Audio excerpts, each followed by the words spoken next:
या देवी सर्वभूतेषु माँ चंद्रघंटारूपेण संस्थिता नमस्तस्यै नमस्तस्यै नमस्तस्यै नमो नमः। वंदे वांशितिलाभाय चंद्राधतकृतशेखरां सिंहारूढ़ा चंद्रघंटा यशस्विनीम्। जय माता दी। आपका अपने YouTube चैनल अर्चिता वॉइस में बहुत बहुत स्वागत है। आप सभी को नवरात्रि के तीसरे दिन की हार्दिक शुभकामनाएं। आप पर और आपके परिवारजनों पर माँ चंद्रघंटा की कृपा सदा सर्वदा बनी रहे। आज की वीडियो में आप जानेंगे माँ चंद्रघंटा की कथा, उनका स्वरूप, पूजा विधि और आरती किस प्रकार से है। तो आप लोग वीडियो में बने रहिएगा और वीडियो पसंद आए तो लाइक, शेयर और चैनल को सब्सक्राइब ज़रूर कर दीजिएगा। आपको यहाँ पर नवरात्रि व्रत की कथाएं और दुर्गा सप्तशती का पाठ के अध्याय सुनने को मिलेंगे। तो चैनल को सब्सक्राइब करके बेल आइकन प्रेस जरूर कर दीजिएगा, जिससे आपको मेरी आने वाली वीडियो तुरंत ही मिल सकेंगी। अब जान लेते हैं माँ चंद्रघंटा का स्वरूप कैसा है। माँ चंद्रघंटा का रूप अत्यंत कल्याणकारी और शांतिदायक है। इनके माथे पर अर्ध चंद्रमा का आकार चिन्हित होता है, जिस कारण इन्हें चंद्रघंटा कहा जाता है। माँ चंद्रघंटा के शरीर का रंग स्वर्ण की तरह चमकीला है और इनके 10 हाथ हैं, जो कि खंडक और अन्य अस्त्र शस्त्र से विभूषित हैं। सिंह पर सवार माँ चंद्रघंटा की मुद्रा युद्ध के लिए उद्यत रहने की है। इनकी पूजा करने से न सिर्फ घर पर सुख शांति आती है, बल्कि रोगों से मुक्ति भी मिलती है। मन, वचन, कर्म और विधि विधान से माँ चंद्रघंटा की पूजा करने से व्यक्ति की सभी मनोकामनाएं पूर्ण होती हैं। मान्यता है कि माँ चंद्रघंटा न सिर्फ शक्ति का वरदान देती हैं, बल्कि भक्तों के जीवन से भय को भी दूर करती हैं। अब जान लेते हैं माँ चंद्रघंटा की पूजा आपको किस प्रकार से करनी है। तो नवरात्र के तीसरे दिन सुबह जल्दी उठकर स्नान आदि से निर्वृत्त हो जाएं। इसके बाद मंदिर में एक चौकी पर माँ चंद्रघंटा की तस्वीर या प्रतिमा स्थापित करें, या फिर आपने जो नवरात्र के व्रत रखे हैं और जो आपने चौकी स्थापित की है, वहीं पर आप पूजा कर सकते हैं। माँ चंद्रघंटा का मन में ध्यान कर सकते हैं। जो भी आपने नव माता की मूर्ति रखी है, उसमें माँ चंद्रघंटा की भी विराजमान रहती हैं। तो आप मन में माँ चंद्रघंटा का ध्यान, उनके स्वरूप का ध्यान कर सकते हैं। इस प्रकार से माता को सिंदूर, अक्षत, गंध, धूप, पुष्प आदि अर्पित करें और साथ ही माँ को दूध से बनी हुई मिठाई या फिर खीर का भोग लगाएं। पूजा के दौरान आप मंत्रों का जाप या फिर दुर्गा चालीसा का पाठ भी कर सकते हैं। और इसके साथ ही पूजन करने के बाद उसके बाद आपको हाथ में पुष्प और अक्षत लेकर माँ के तीसरे दिन की माँ चंद्रघंटा की कथा को सुनना चाहिए। कथा सुनने से व्यक्ति की सभी मनोकामनाएं पूरी होती हैं और व्यक्ति के रोग दोष से मुक्ति मिलती है। तो चलिए शुरू करते हैं माँ चंद्रघंटा व्रत कथा। इस कथा को पूरा अवश्य सुनिएगा। किसी भी कथा को बीच में छोड़ना अशुभ माना जाता है। कहते हैं कि कथा को पूरा ना सुनने से व्रत का फल पूर्ण नहीं मिलता है। तो चलिए कथा शुरू करते हैं। पौराणिक कथाओं के अनुसार माँ दुर्गा ने माँ चंद्रघंटा का रूप तब धारण किया था जब दैत्यों का आतंक स्वर्ग पर बढ़ने लगा था।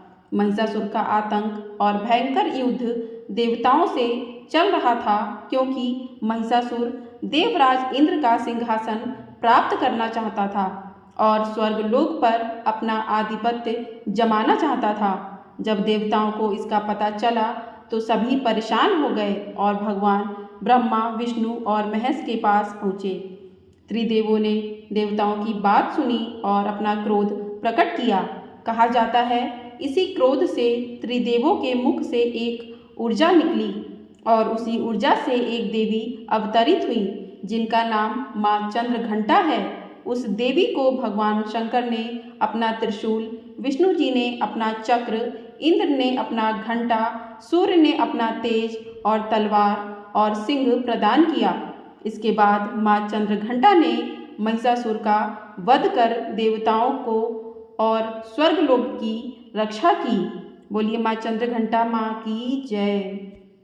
तो इस प्रकार से कथा पूर्ण होती है। तो आपने हाथ में जो भी अक्षत, चावल लिए हैं, फूल पुष्प लिए हैं, वो माँ के चरणों में अर्पित कर दें और उसके बाद आप यहीं पर माँ का जो मंत्रों का जाप कर सकते हैं। आप माँ के 108, 11, 21 इत्यादि मंत्रों का जाप कीजिए। जाप करने के बाद आप दुर्गा चालीसा का पाठ भी कर सकते हैं तो और दुर्गा सप्तशती का पाठ भी सुन सकते हैं।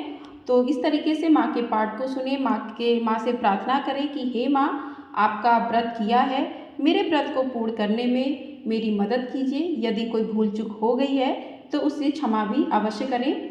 इसके बाद आप जो है माँ की आरती करें। माँ चंद्रघंटा की आरती तीसरे दिन की जाती है। तो आइए माँ की आरती शुरू करते हैं। जय माँ चंद्रघंटा सुख धाम, पूर्ण की जो मेरे काम। चंद्र समान तु शीतल दाती, चंद्र तेज किरणों में समाती। क्रोध को शांत बनाने वाली, मीठे बोल सिखाने वाली। मन की मालक मन भाती हो, चंद्रघंटा तुम बरदाती हो। सुंदर भाव को लाने वाली, हर संकट में बचाने वाली।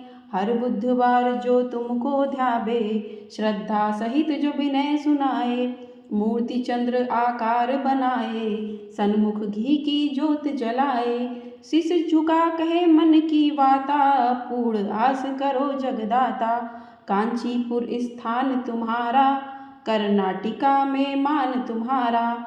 नाम तेरा रटूं मैं महारानी, भक्त की रक्षा करो भवानी। बोलिए माँ चंद्रघंटा भवानी की जय। बोलिए माँ शेरावाली मैया की जय। तो इस प्रकार से आरती कर लें और आरती से माँ को आचमन दें। माँ को भोग प्रसाद लगाने के बाद आप पूजा में हुई गलतियों के लिए माँ से क्षमा याचना अवश्य करें, क्योंकि पूजा में कोई भी गलती हो उसके लिए आप क्षमा याचना कर लेते हैं तो माँ उसको माफ़ कर देती हैं, उसका कोई दोष नहीं लगता है। तो पूजा के अंत में क्षमा प्रार्थना इस प्रकार पढ़ें आप।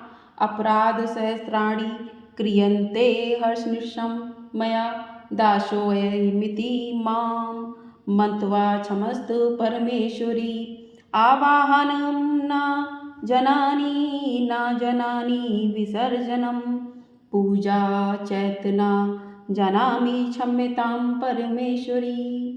मंत्रहीन क्रियाहीनं भक्तिहीनं सुरेश्वरी, यत् पूजितं मया देवी परिपूर्ण तदस्तु मे। तो इस प्रकार से माँ के पास क्षमा याचना इस प्रकार से प्रार्थना करें। माँ से कहें कि पूजा में हुई गलतियों के लिए आपको क्षमा करें। उसके बाद जो भी आपने भोग प्रसाद माँ को चढ़ाया है वो प्रसाद सभी लोगों में वितरण करें, सभी को आरती दें और इस प्रकार से आपकी पूजा संपन्न होगी। तो इस प्रकार से आप माँ की कथा, माँ की आरती सुने, क्योंकि कोई भी व्रत हो बिना आरती कथा के अधूरा माना जाता है। तो इस प्रकार से आप माँ के 9 दिन अलग अलग स्वरूपों की पूजा वंदना कर सकते हैं। आपको हमारे चैनल पर नवरात्रि के सभी दिनों की कथाएं और आरती पूजा विधि देखने के लिए मिलेगी। दुर्गा सप्तशती का पाठ सुनने के लिए मिलेगा। तो चैनल को सब्सक्राइब ज़रूर कर लीजिएगा, बेल आइकन प्रेस करना बिल्कुल भी मत भूलिएगा। जय माता दी।